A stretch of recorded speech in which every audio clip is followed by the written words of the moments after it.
that's when everybody levels up. And that's when it's really nice environment to work with. That's when your clinic just flows and everybody's happy because they're filling their mission. I feel like there are just many major gaps in the level of education from RVTs and also to physicians. I'm only as good as the images that I get, but I also need to keep up myself with all the new things that are happening so I can then implement them in my lab. I'm so jealous of anyone that works with high-end ultrasound work. That is so uncommon. I wanted to form a community where I could start to get people to join in and discuss what is really going on. I think sometimes we underestimate the value of being a physician champion in that space, where you really do take it upon yourself to create that culture where people continue to grow. Two vascular surgeons walk into a bar and come out with a podcast. We are talking everything vascular and not. Welcome to the Life of Flow podcast. Hello, everyone. Welcome to another episode of the Life of Flow podcast. Today we have Jan Sloves. Jan is a nationally recognized vascular imaging expert. He is the founder of Ultrasound Unlocked, and he helps people like us up-level our ultrasound game. We'll learn what things we do right, when things we do wrong, and how we can get better. So hope you guys enjoy. Vamos. Hello, everyone. Welcome to another episode of Life of Flow. And Jan, thank you so much for being here. It's great to finally meet you and be on the Life of Flow podcast. I've watched many of them, and I got to tell you, really sensational what you and Miguel have created. It really. Yeah, and today we have a better version of Miguel. I wouldn't say better, but here we are. Miguel wasn't able to be here, so we have Dr. Priya Kathapali, interventional cardiologist extraordinaire, and she's here helping us out today. So it's going to be amazing. So Jan, tell us a little bit about yourself, what you do, and your project, and how all that started. Yeah. So I guess in terms of my journey in the early 90s, I guess I'm dating myself now. I started out in vascular surgery when I, left an ultrasound program and here in New York City. And that was basically a deep dive into everything arterial and venous with the attendings of that vascular surgery program. So it was a very interesting time. I certainly had an opportunity not only to do the scans, but to have the surgeons right then and there, say, hey, this patient had a bypass, or I did this, and they would draw the pictures as to what they did. And we would collaborate on the results. With that, also had an opportunity to sit in grant rounds from week to week with all of the cases being positioned as to what were the, final dispositions and how these cases were done. And along the way, also every Friday, which was really a great time, sitting with the fellows in Journal Club. So, that was like 3 to 4 years every single day. So it was really an eye-opening experience, of course, leaving ultrasound school and then, going knee deep into what this really is. From there, I embarked on the world of cardiology, and I was there ever since.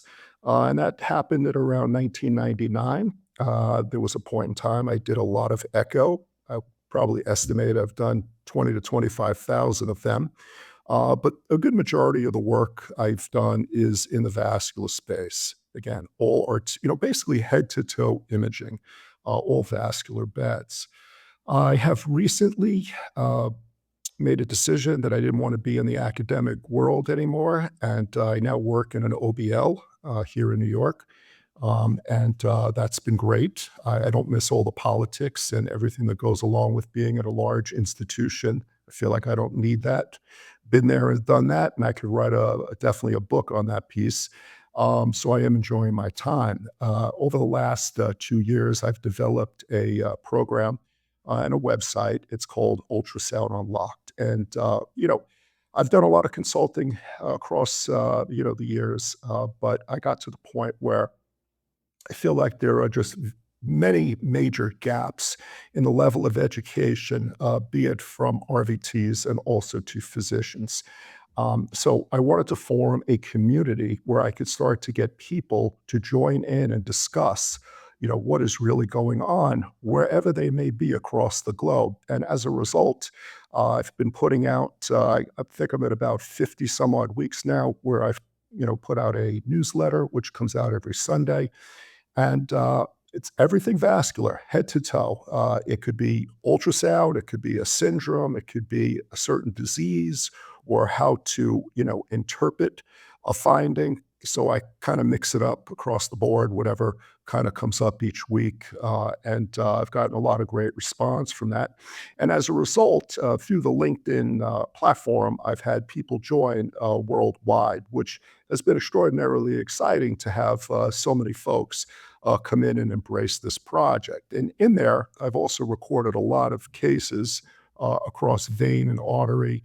I tape them similar in a format like we are doing right now, so people can log on and see this and really get an in-depth view as to, how you want to approach these cases, what the findings mean, especially in terms of my focus is really about performance and interpretation. And I think, with those two entities, I think this is where, in fact, we have some really big issues, across the US and abroad as well. I feel that, uh, you know, I feel like physicians, as you guys know, you get trained in the interpretation and not so much in regards to how to manage a lab for the sonographer's performance per se. And I feel that there are a lot of opportunities to really enhance that. And I do think, having been in the space for a long time, that I think that the physician needs to know everything that the sonographer does and vice versa. And, certainly if the RVT, let's say in the limb salvage show world where, Lucas, you live every day, there's certainly, your idea of the clinical questions that should be answered when you're going to do a lower extremity arterial duplex, and then that particular RVT. As we know, there's a very big gap there. And certainly the technology is there. We can answer clinical questions, in regards to, we can clearly tell you the percent stenosis, the level of occlusion, the length of that occlusion, where it starts, where it ends, what are the characteristics of those lesions inside the vessels, and what are potential access sites, et cetera. And so I think that's a reasonable overview, and I think you have an idea of kind of where I am and what my mission is, and where I want to potentially take this. I love all the things that you mentioned. I'm an interventional cardiologist, structural interventional. So, echo is the backbone of a lot of the decisions that we make to proceed with further testing or perform certain types of interventions. And, when you're in an academic setting, you have the luxury of the latest protocols, people on the same page in terms of education. There's a lot that goes into keeping up with what's happening. And the word of at least cardiac ultrasound, so much has shifted even in the last 5 to 10 years. And so, the quantitative assessment of valvular heart disease, really getting nuanced about diastology. There's so much that goes into an individual echo. And once you get out there into the world, you realize that the practice is so heterogeneous. And add on top of that, things like the COVID pandemic, where we were training echo techs in really suboptimal conditions, and you lost a ton of skilled workers from the workforce. And, you're in a situation where you're like, okay, I'm only as good as the images that I get, but I also need to keep up myself with all the new things that are happening so I can then implement them in my lab. So I love that you're really focused on giving people access to those things. I wonder, I one of the things that I find is a lot the yeah, there's a disconnect in the communication of what the goal of the test is, specifically in limb salvage. You know, I'm so jealous of anyone that works with, I know Jill, and I'm sure you do very similar, high end ultrasound work, but that is so uncommon. And do you know Jill Somerset? Yeah, amazing ultrasonographer, makes these beautiful drawings of the occlusions with the PAT and everything. I was like, if we all had that, what would be able to, how would we treat patients?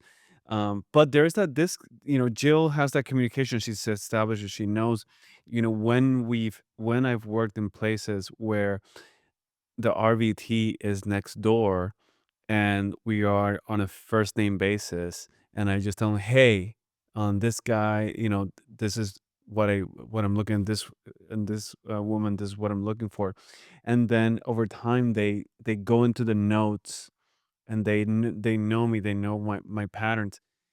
The information that you get is so much more rich. You can probably do a lot of your like, I know, like, you Jill does these amazing diagrams where you can do basically your operative planning, and then reintervention planning if needed, just based on the ultrasound.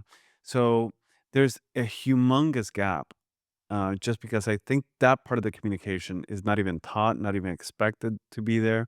And then the really high level visual interpretation of what you guys see, is just very rare. So, anyways, are you in the same? How do you approach it? You've seen Jill's work. How would you?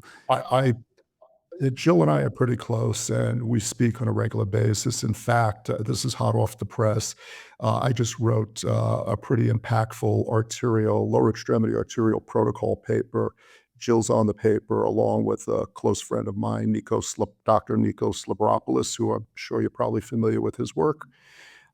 So we're putting the finishing touches on this, and this should be going out soon, and we'll see who picks this up. So it's a pretty dense document. It really focuses in on how to approach, and this type of level of explanation is really not out there. As you guys know, there's plenty of papers about, this is the diagnostic criteria, but they don't necessarily tell you how to apply it, where to start, where to end, and especially at each anatomical location, starting from the aorta, going into the iliacs. What could happen at the common femoral, the importance of the profunda, the SFA, how it behaves, and into the popliteal, and then, of course, the uh, tibial vessels. So, um, and we included pedal in there too. So we're very excited for this to come out. We feel that it's certainly going to help a lot of RVTs and physicians worldwide. Um, what I do is, I go into physician practices, and basically, I'm their mentor. So, after some didactic each morning, what I do is the focus is to scan their patients, bring in your worst patients, be it artery or vein or whatever territory, and let me show you step by step how I approach this, and how to do this. And one of the big focuses is always on patient positioning, because depending on the territory that we're in, certainly for the vein studies and insufficiency, we want to stand the patient up. But in the terms of the arterial piece, a big focus is on how to optimize the image settings. And I feel that folks don't do that as well as they can to really enhance the image quality and bring out the brilliance of what is really going on with that patient clinically. And in the end, we have to answer a clinical question, and if we don't, we failed. And interesting here is certainly if reasonable quality MRA or CTA came in to you of the lower extremities, you would probably go along with what's there and take it the next step, right? But you certainly wouldn't trust anybody's lower extremity duplex ultrasound, right? You're going to want to get a good look, and my aim is to basically try to set or reinvent the standard in the way that we do this and look at this. And this is all for the betterment of patient care. I mean, I feel that when you hold a transducer, there is a big responsibility and accountability that should go into that, because at the end of the day, again, whether or not it's vascular or echo, right? A clinical decision is going to be made here, right? So either nothing's going to happen, you're going to monitor the patient, they're going to get some additional medicine, or and then maybe a procedure or surgery. So we have to take this serious. Yeah, how would you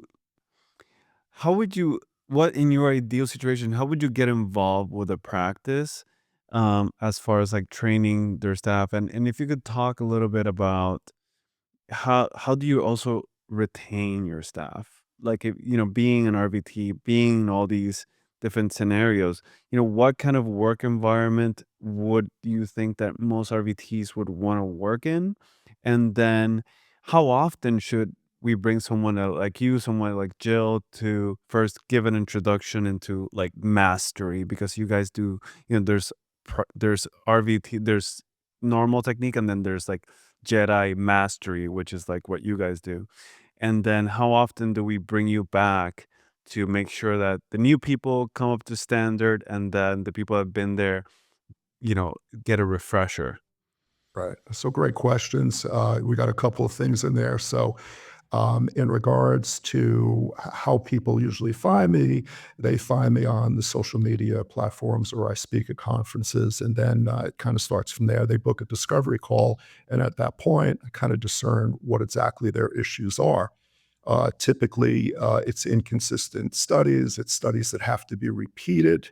And there's also been issues with some folks where their reputation has been put out there, where misdiagnoses, and they've taken a hit with that, which is very concerning, of course, because you guys do so much to establish that. So you want to have trust in your lab. And as you brought up with the work shortages, yes, during COVID, we took a big hit there. A lot of RVTs have either moved on, or they've gotten other degrees and they've gone into administration. We also have quite a few that haven't taken care of their bodies very well, and as a result, they have musculoskeletal injuries. So the workforce has taken a big hit. Along with that, we definitely have less programs across our nation. So when you look at all of that, it's a big problem. So I think that there's gaps in training there, and I think that there are opportunities to further this in terms of booking a call. So typically, I come in contact with folks, and again, going back to that discovery call, and this is an important piece because during that point in time, I got to get a real understanding as to where you are and what's your vision of the practice, and what are those real problems within it. I also, before going there, like to look at the work, because this way it gives me a good sense of what is really going on there sonographically. And then I usually also interview all the people involved, be it the physicians, to get an idea of how well they read this stuff and understand it, and then have conversations with the RVTs to better understand, how much time in do they have, and what are their difficulties. And of course, it's very individualized. So this way, I'm very well prepared when I come on site, and I could effectively help optimize all of the issues across the board. I do have a question about, your workflow is extremely comprehensive, and as someone who's worked in a couple of different types of environments, I noticed that there is always this strong desire on the Echo team side to improve, and oftentimes there's a gap between time available to, have education. You have so many patients that have been waiting for echoes for weeks, months. You have high acuity patients and growing hospital systems. And so there's a gap in terms of time for education. And then there is oftentimes, the same problem on the physician side, where people who were certified 20 plus years ago may not have the opportunity to go sit through an ASC course and, update their knowledge of the latest and greatest, in echocardiography. And so I don't know if that happens on the vascular side, but I'm curious, how do you navigate those challenges? Because I think oftentimes people can have internal resistance to that change just because they feel like they don't have the ability to navigate those challenges. Yeah, so I think the physician plays a big role in here, because I think that there has to be, it's a good way to put this. I think that there has to be an expectation of the practice, right? So whatever level the sonography staff is, right? You have Q&A. There's got to be good feedback as to the quality of the scan. Was the clinical question answered? And again, I really go back to that, as you know, with Echo, right? So you're boarded, you read this every day, and you have a certain expectation as to how you want that scan done. And I think cardiologists are great with that when it comes to the echo piece. And I think there's more standardization with the echo, because we know typically where we're going to start and where we're going to end. I think that some of the things that are not handled sometimes are, should you have used contrast in this patient? Yeah. Some of the pathology, you got to kind of go off axis to pull it in. It's not always, going to be in that same traditional plane, right? Yeah, and If strain you imaging, like even right. certain things like the post-processing. Right. If you see, somebody with a bicuspid aortic valve as an example, do they have a coarctation, right? There's certain things that kind of Yeah. go with one another. And I think that when we're dealing now with a CLI patient, right, and there's a lot of real estate there, there's a lot of anatomy. That means that that person that's doing that scan has to, focus into detail. What is particularly going on with each segment?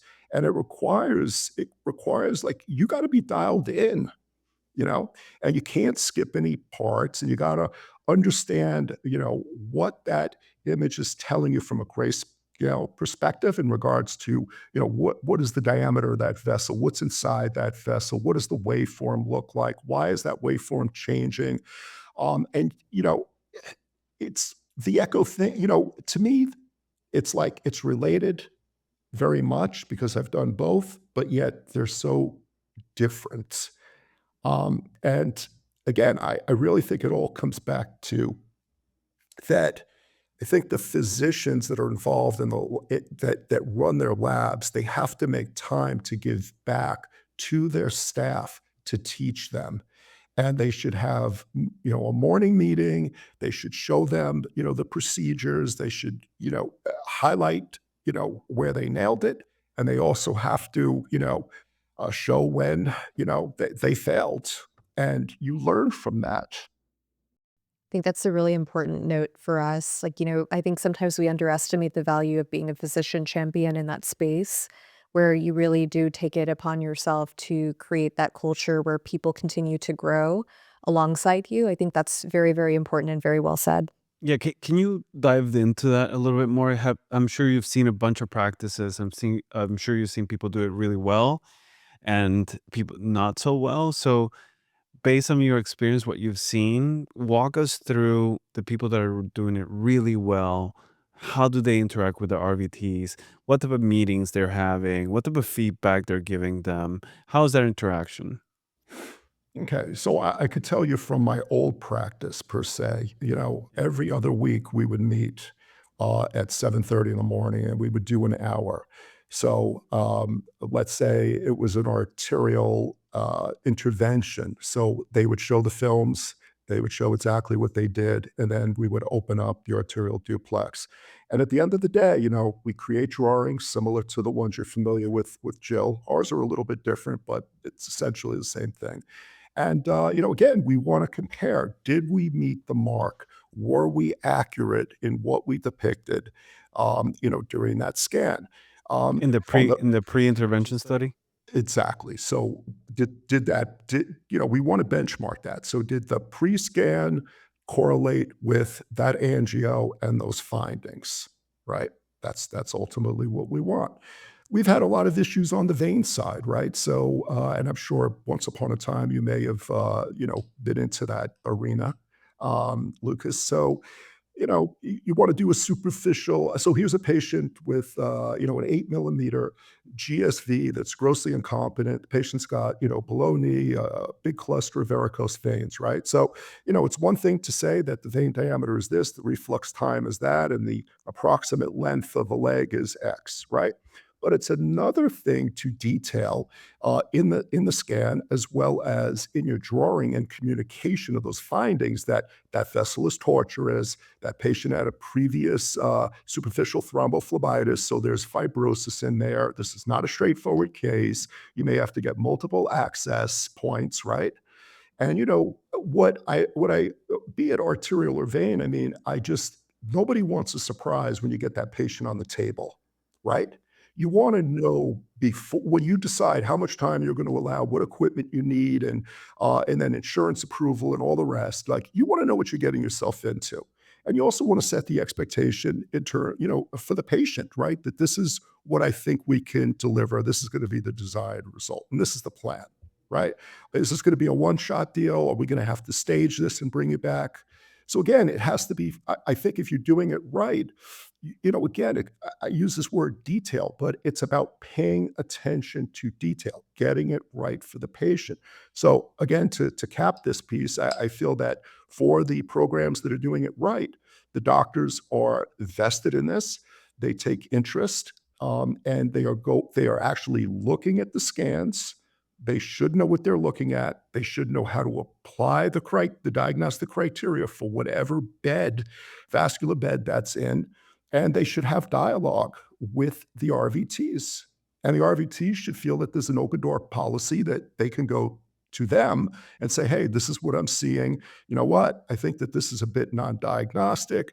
I don't want to waste time on this patient. This is what's going on. Perhaps maybe we need to get another imaging modality. Yeah, I think when you have that kind of interaction, when it's like it just the RVT and the surgeon are again like first name basis. You walk into you're walking into each other's room. You're discussing. When it's just standard practice to discuss difficult studies, that's when everybody levels up. And that's when it's really a really nice environment to work with. That's when your clinic just kind of flows and everybody's like happy because they're feeling their mission, they're operating at a high level. Um, so just creating do you work on creating that culture? Like when places don't have that culture, do you work on, okay, hey, you guys need to like communicate more. You guys need to interact in a different way. Absolutely. And again, that's why I always want to have a full length discovery call with the practice and the folks involved. So I understand everything before getting there. And then I generate a plan as to how we're going to kind of get this done and what's going to be the follow up. Typically, I will stay involved for a while where I then want to be able to dial in and look at the scans. They have access to me. Where they can text me or email me, or we could get on a call and they could show me the cases and show me what they're doing. Because again, I want to know that the time spent, that we have the desired result. Because if we don't get that result, then I have failed, and I will not fail at this. I want to make sure that whoever I deal with is going to be ultimately successful, and I've had a major impact on their well-being and their education. And again, it all comes back to taking care of the patient. I really feel strongly that patients have choice, right? So, whether they're going to go to, one practice or another. And again, I think we have to pride ourselves on really doing the right thing by them. I think your love for what you do is so obvious. I can feel it through the computer screen. I think, you're clearly in it with the right intentions and it's very mission driven, the work that you do. One, I think you've kind of nailed the entire concept of how healthcare works effectively. It's always multidisciplinary. It's always built on inquiry together. It's built on getting feedback and improving our practices every single day in every single modality. Are you going to write a book about it? And two, my other comment really is about, I think we underestimate the value of culture and its role in how things are done in healthcare and other spaces.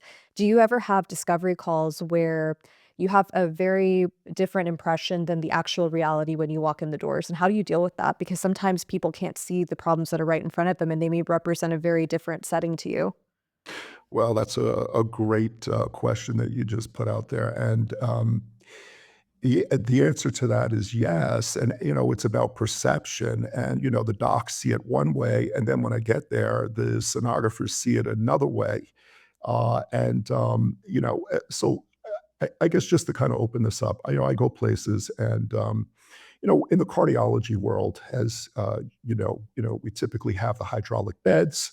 We have, state-of-the-art ultrasound systems, right? Typically, without getting into names specific, but we have the ability to do 3D and high-level TEE and all the rest, right?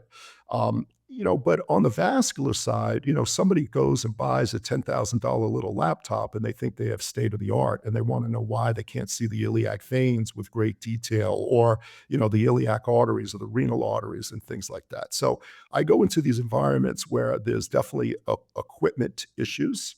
There's a lack of understanding about how long a test should take to have, and they all state that they want a quality exam. But, when you get there and you start to see, I look at their schedules and I see that they're booked every 10 or 15 minutes. The scans are being done while the physician, sees a patient, a consult. Okay, get the patient in the room.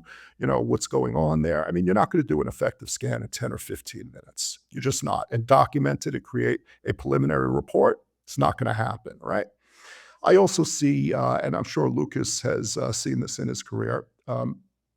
Where a lot of vascular surgery programs, the physicians are not really vested in actually analyzing the images. They just sign a report.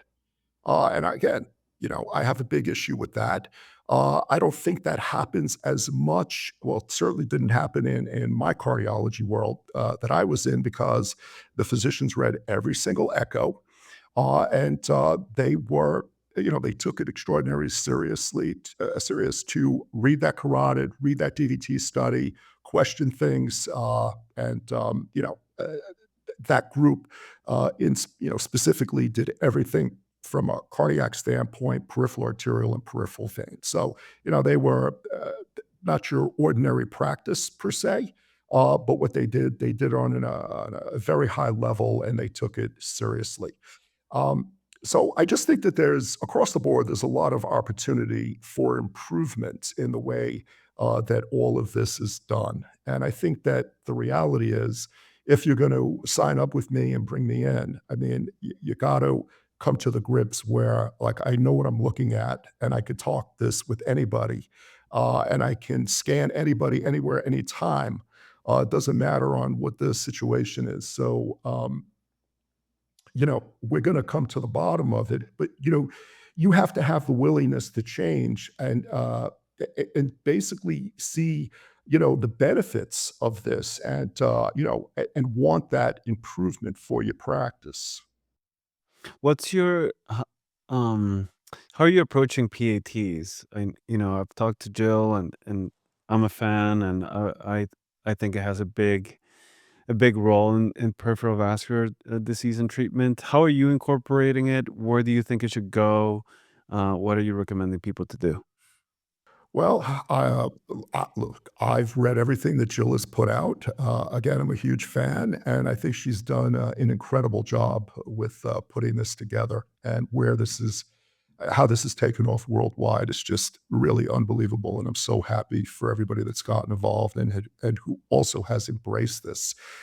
Again, I feel the same way. I think when somebody has a wound and you could visualize that direct pathway to that wound, and you can then categorize exactly what is going on there, I think that, again, it's another level of information to be able to provide you before you're going to go in there.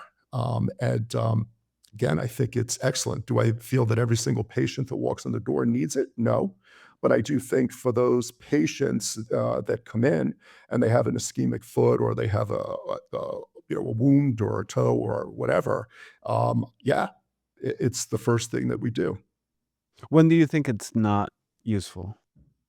That's So important. I've gone in, so as an example, I've gone into some practices and they're like, we want to use this on every single patient. And, we don't want to do ABIs and PVRs and all this other stuff. And I said, well, look, PVRs and ABIs definitely have a place. I don't think that we should say goodbye to that. I mean, you and I came up on that, right? That was right. That was the first test. So I think it has a role. I think you need to know when to use these tests. But, if you have somebody that's got just recently in a practice where this patient had reasonable pulses, and the arterial duplex basically was unremarkable. I mean, there was some very mild plaque in a few areas. So essentially nothing to do there, right? And then, the physician was like, well, why don't we have staff, do a PAT on that patient? I feel like it's very valuable for surveillance after an intervention, any type of intervention being where I think I would probably, if I had to choose between anything after I've done an intervention, I would choose PAT. Uh, am I wrong? Would you disagree? Would you No, push back on something? no, there's no pushback. I think that the Yeah. papers and all the work that Miguel and others, along with Jill, have done, I think it points in that direction.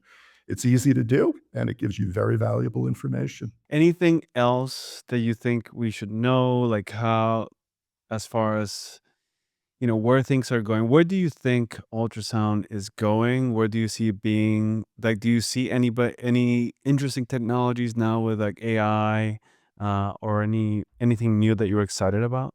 As you know, it definitely takes some know-how to work an ultrasound system and to really optimize those image settings. And across the board, there is a real lack of, and abroad, as you know, a lot of physicians do their own scans, and many have been asking for to simplify the process of doing a scan. So if it's could be heavy AI driven, where all of a sudden the technology is just going to clue into whatever's going on and eliminate the fact that you got to change the wall filter and increase the color persistence and change the scale.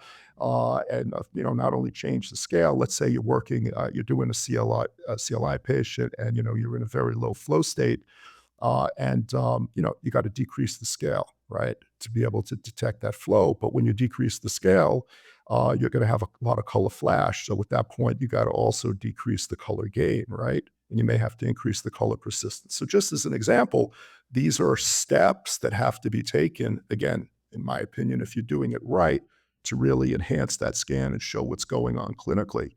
But they are looking for, many are looking for solutions now that are going to do all of these things for you. And it's going to be interesting to see how the ultrasound manufacturers step up to meet these needs in the future. I would suspect over the next 5 and 10 years, we're going to start to see some incremental improvements in these areas. I look forward to it. But as it stands now, you gotta, you gotta be able to work an ultrasound system, you know? I don't think, we're holding this instrument, and I just don't, and we're always gonna hold it. So I don't see that going away. Yeah. How about DVAs? Have you done a lot of work with DVAs? I have not done a lot of DVA. Yeah. That I don't know how familiar you are with, again, Miguel and Jill's work on maturation with ultrasound. I find it that, I don't know how much they've published yet, so I'm not going to talk a lot about it, but the way they've worked through looking at all these parameters with ultrasound to have insight into physiologic changes of neoangiogenesis is amazing. I think they've done an amazing work with that. Yeah, but I guess Without a we'll doubt, without a doubt, these two are extraordinarily gifted, and they're definitely onto something. And I look forward to see where they're going to take this. I mean, they are definitely in the right they're in the right pathway, and it's going to yeah. be interesting to see where they take this. Yeah, we should probably do a full episode on ultrasound and deviate maturation. I think geeking out on that would be, we'll have like Yeah. a couple listeners that are like fully enthralled in it, but I think it's really interesting science. So, Yeah. yeah. I just, again, overall, um, and I mean, you've worked in quite a few centers to date, Lucas. The way I kind of see it is just the overall state of vascular imaging. It's just the sta- this the standard is just not very high I agree. overall. I mean, there's some great people out there, and I'll be the first one to raise my hand when I see that, and I love to see it. But and it bothers me immensely to say what I just said in regards to the overall level is not high, and I really think that again, the physicians, they have to have an expectation, and they got to push their staff, towards excellence, and the RVTs too. I mean, it can't just be a job. They have to, really be vested in this. It's a career. You're taking care of patients, and the results matter. Yeah, I think a big part of it, and I've seen it. The problem. I've worked in big institutions. The problem with big institutions is that they think everyone's replaceable, and they don't really see the benefits of compounding. So compounding in everything in life leads to great results and compounding in relationships. So how do you take care of the RVT so that they're in an environment where they don't want to go someplace else and they work with you and that relationship grows and compounds, you guys learn together, uh, and you share that passion. If the RVT is feels like they're not valued, and then leaves, then I think that breaks that drive to always be improving.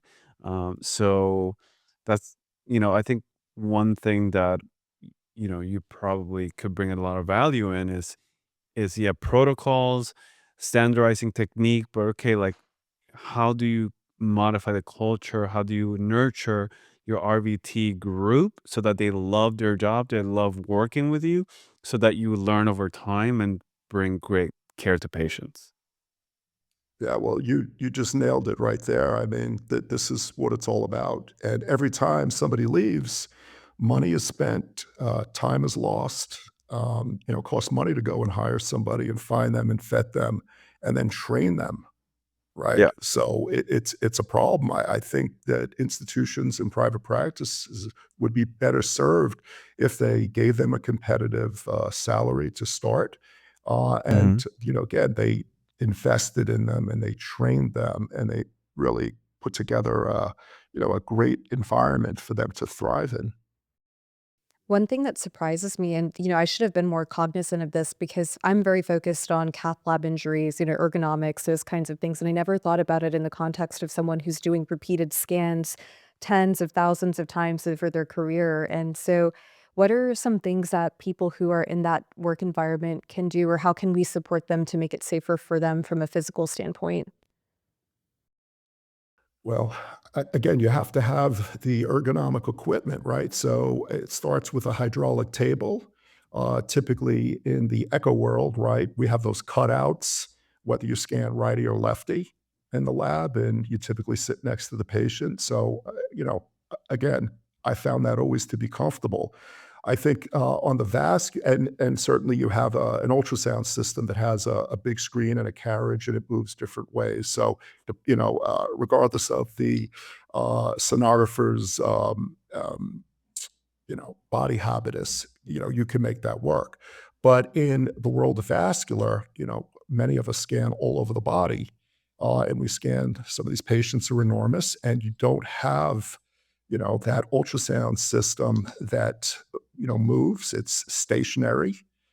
So you're stretching, you're reaching, or you're doing these reflux studies, and you don't have a platform for the patient to stand on. And again, we try to augment and squeeze their calf, and you're putting your body in very bad positioning. So again, you got to have the equipment to do this effectively. And you want to keep your staff healthy, which again goes into that piece where you got to make the initial investment. I go places and they just don't want to spend the money. They're like, "Oh, $8,000 for a bed. Oh, okay, $4,000. You want me to buy this rapid cuff inflation device where it's no hands. You step on a foot pedal to produce that squeeze of the calf." Um, in some cases, they really need a new ultrasound system, and they're using something that's 10 or 15 years old. It's kind of antiquated already. So, again, you gotta make the investment. You gotta have the tools to do this correctly. Big piece. I think we're really, I love the advice that you just gave. And I think in medicine in general, we're really quick to identify the many, many problems that exist, but very few of us are involved in the solution. And I really admire how you've used your experience and expertise and your passion for improving this space to build what you've built. What gives you the drive or the courage to show up in this way in a system that doesn't traditionally know the role that you've created? How did you do it? And what kind of advice would you give for other people who want to feel more empowered to make an impact in this way?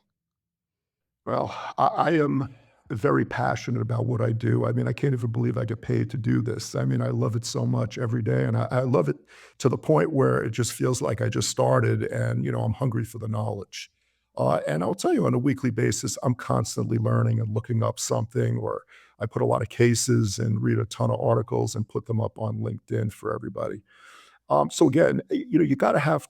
To me, it's all about passion, and it's somewhat hard to teach, but I try my best to try to get people to feel that fire, to wanna change and do this, and also like reinvent themselves. Okay, so you've been doing it one way for 5 or 10 years. Well, guess what? I'm not. I'm just try. I want to tweak what it is you're doing. Right? You're already working hard. Let's find a way to standardize this protocol. Let's like dial it in to a point where this is going to be better for patient care. Another struggle that I see also is, they have especially in the vascular world, they have a hard time articulating the findings and putting together a preliminary or a final report. You could have two sonographers in the same lab, and they are going to approach that scan completely different. Even the words that they're going to use to describe the different findings are going to be different. It's a problem, especially when it's misleading, and then a referring physician gets this, and then they're like, "Well, what do I do here?" It says one thing, it contradicts in another sentence. So again, it's there's a huge gap here across the board with it all. All right, Jan. So if someone wants to find you, someone wants to, is interested in your services, someone is interested in your newsletter, how can they find you? Okay, so they could find me on LinkedIn. They can message me, or they could go to my website called Ultrasound Unlocked.